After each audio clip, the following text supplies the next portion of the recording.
that crisis carried to shore a lot of trash, mainly that building my identity, my self-worth, my inner strength on swimming was a path to destruction.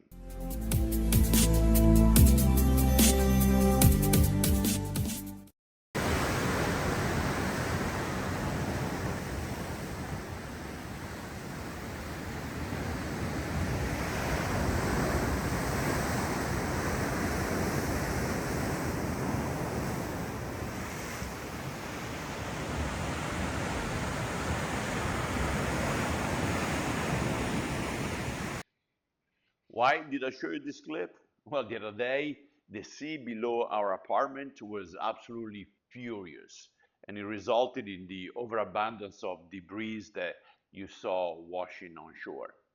And it got me thinking, though. At times, there are crises or major events or storms in our own lives that reveal the rubbish that has been accumulating deep inside of us. And the question is, how do we deal with the trash that has washed to shore?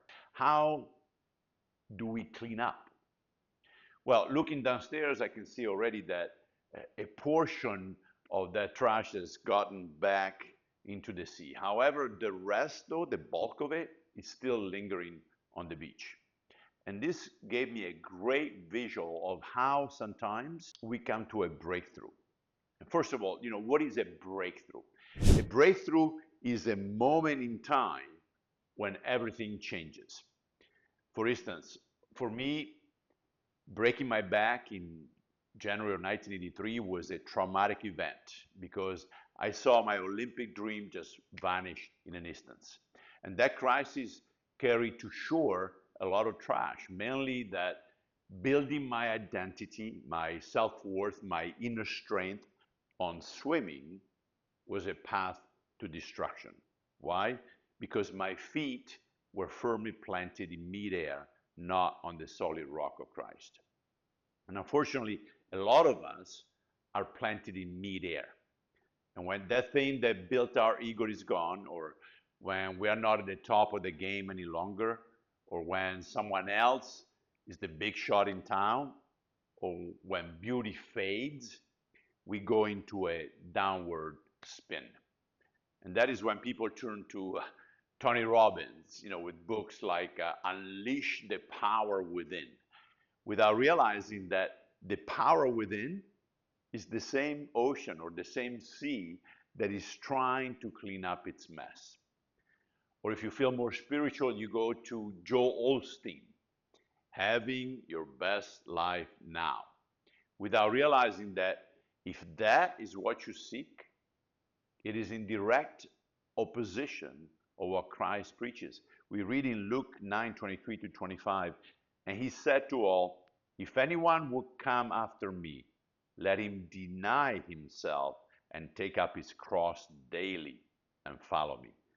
For whoever would save his life will lose it, but whoever loses his life for my sake will save it. For what does it profit a man if he gains the whole world and loses or forfeits himself? Our best life as a believer is in the kingdom to come. But as an unbeliever, this life is the best that you will ever get.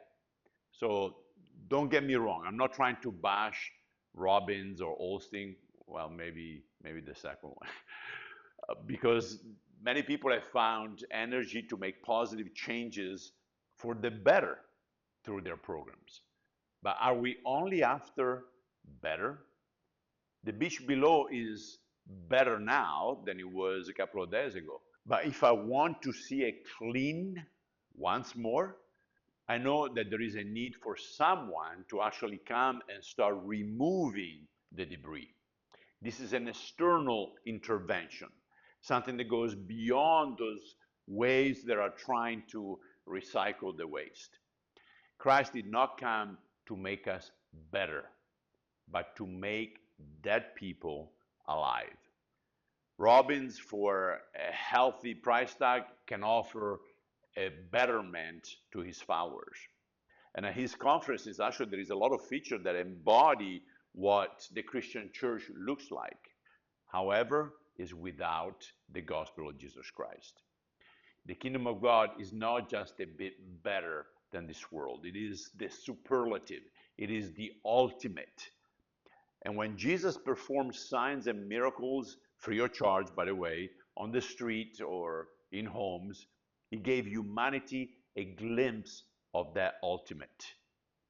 He witnessed the pain that sin has caused in people's lives and gave both the outcast as well as the elite a taste of true freedom. Consequently, the message of the cross cannot simply coach us into better or cleaner. It needs to sink deep into our life, into every crevice of our life. It must speak directly into our spirit and our soul as the only true answer. In 1 John 1:9, we read that if we confess our sin, he is faithful and just to forgive us of our sin and cleanse us from all unrighteousness.